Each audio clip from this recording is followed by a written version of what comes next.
નમસ્કાર મિત્રો, આજે આપણે શેઠવડાળા તાલુકો જામજોધપુર જિલ્લો જામનગર.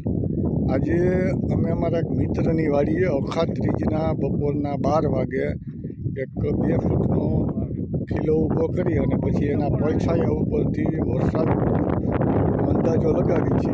છેલ્લા 3 વર્ષથી આ લગાવી છે, તો એ સત્યની નજીક હોય છે. તો આજે આપણે રાઈટ 12 વાગે અમે અમારા મિત્રની વાડીએ ભેગા થયા છીએ. તો આજે આપણે જોઈ કે કેટલા ઇંચ, અને આ એવી રીતનું કોષ્ટક હોય છે કે 1 ઇંચ પડછાયા બરાબર 10 ઇંચ વરસાદ. તો આજે આપણે જોઈ કે કેટલા ઇંચ પડછાયો પડે છે. તો મિત્રો આપણે નજીક લઈ જાય છીએ.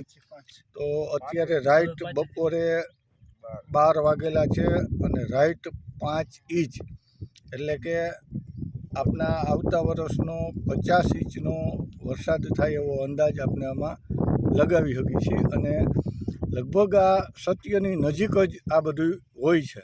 પછી તો સાચું તો કરતા ઈશ્વર છે, પણ આની ઉપરથી આપણે એક આઈડિયો આવે. જય હિન્દ, જય ભારત.